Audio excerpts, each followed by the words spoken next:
Salam dəyərli izləyicilər. Bugün çoxsaylı istəkləri nəzərə alaraq qat-qat xəmir, milföy xəmiri hazırlayacağıq. Bildiyiniz kimi qat-qat xəmir iki cür olur, mayalı və mayasız. Mayalı qat-qat xəmir əsasən kruasanlar və pirajkilərin hazırlamasında istifadə olunur. Mayasız xəmir isə demək olar ki, hər növ bişintilərdə istifadə olunur. Həmçinin mayasız xəmirin qatları mayalı xəmirlə müqayisədə bişdikdən sonra daha aydın görünür. Daha bir fərq ondadır ki, mayasız xəmirin qat sayı daha çox olur, 280-ə kimi. Mayalı xəmirdə isə 160-a kimi. Yəni fərqləri bundadır. Dadında isə belə bir fərq hiss olunmur. Sadəcə mayasız xəmir daha xırt-xırtlı, mayalı isə nisbətən yumşaq alınır. Mən bugün mayasız qat-qat xəmir hazırlayacağam. Tərkibində maya olmadığı üçün məncə o daha xeyirlidir. Həm qat sayları da daha çox və aydın alınır. Gəlin ərzaqlara nəzər salaq, bizə lazım olar.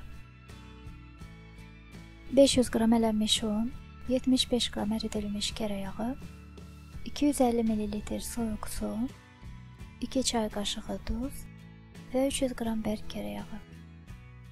Əvvəl kərə yağını hazırlayaq, bunun üçün yağı perqament kağızının üzərinə qoyub bərabərləşdiririk. Sonra oxluq vasitəsilə biraz üzərindən vurub yumşaldırıq.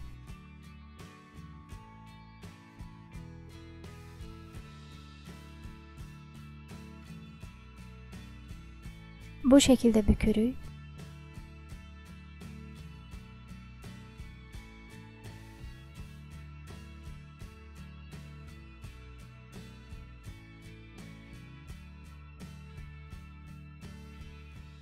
Sonra oxluq vasitəsilə yağı hər tərəfə eyni miqdarda yayırıq.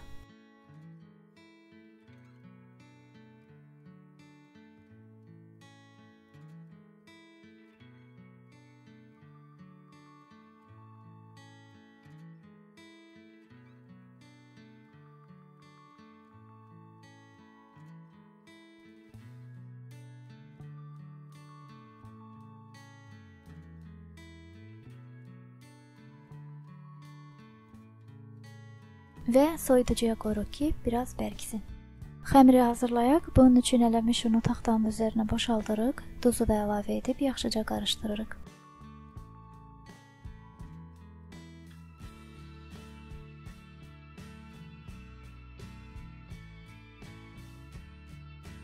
Sonra ortasında yer düzəldib ora əridilmiş soyuq yağı və soyuq suyu əlavə edirik. Su lap soyuq olmalıdır, mən əvvəlcədən suyu soyuducuya qoymuşdum. Və başlayırıq xəmiri yoğurmaya. Taxtanın üzərində yoğurmaq vacib deyil, siz adi qabın içərisində də xəmirinizi yoğura bilərsiniz.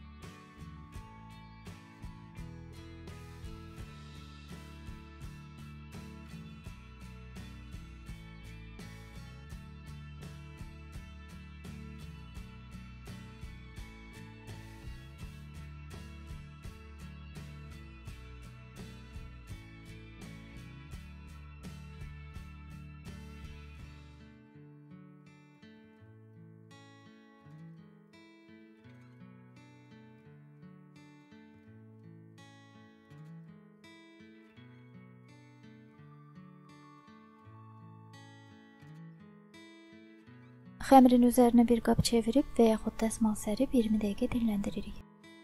Xəmir dinləndikdən sonra üzərini üstəgəl formasında kəsirik.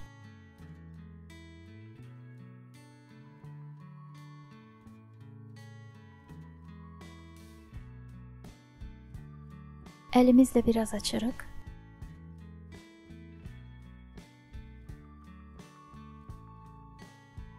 Sonra hər bir ləçəyi oxluq vasitəsilə yayırıq.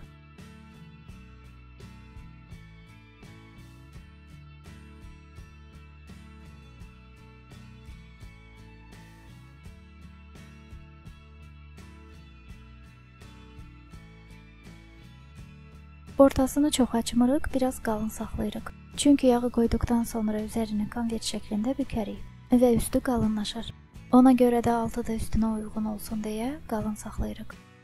Soyuducudan yağı çıxarıb düz xəmirin ortasına yerləşdiririk.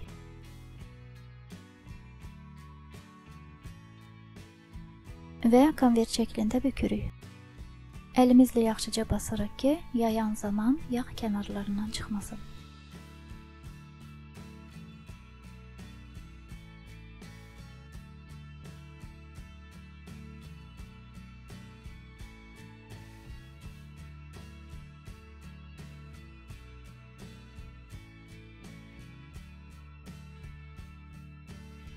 Gördüyünüz kimi xəmir çox elastik olduğu üçün rahat tartılır.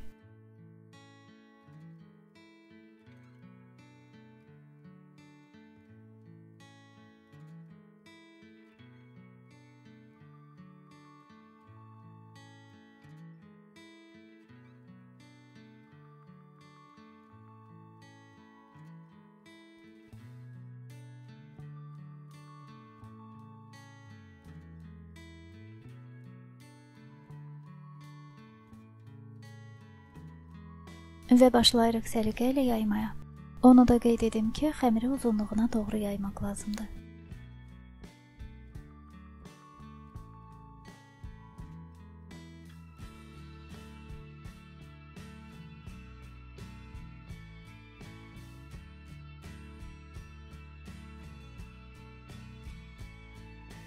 Yaydıqdan sonra xəmiri bu şəkildə 3 hissəyə qatlayırıq.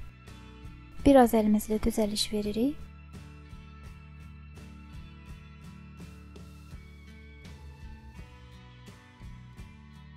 Streçlə yaxşıca büküb yarım saatlıq soyuducuya qoyuruq.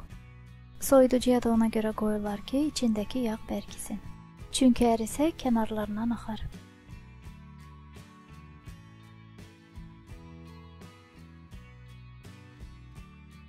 Yarım saat keçdikdən sonra soyuducudan çıxarıb açırıq.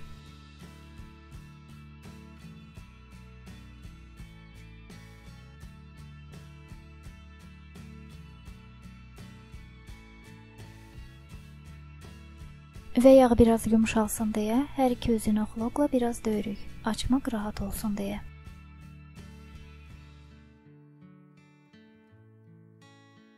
Və yenidən uzunlamasına doğru yayırıq.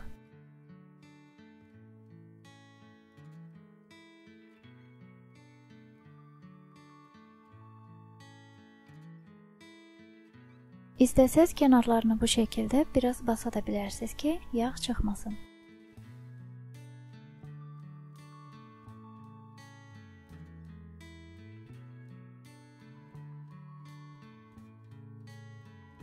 Və yenidən eyni qayda ilə 3 hissəyə qatlayırıq.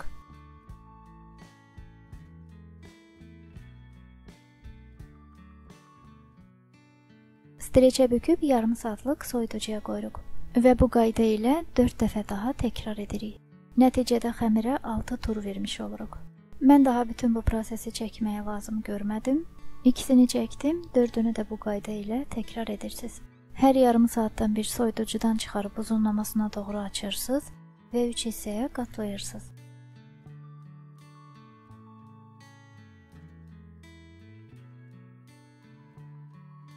Xəmirimiz sonuncu 6-cı turdan sonra minimum 5 saat soyuducuda dinləndikdən sonra istifadəyə hazırdır. İçinin qatlarını göstərmək üçün xəmiri ortadan kəsdim. Nazik, çoxlu qatları var. Xəmirə 6 tur verdiyimiz üçün burada 280 qat olmalıdır. Ümid edirəm ki, videomu bəyəndiniz. Əgər bəyəndinizsə, kanalıma abunə olmayı, like edib, komment yazmayı da unutmayın.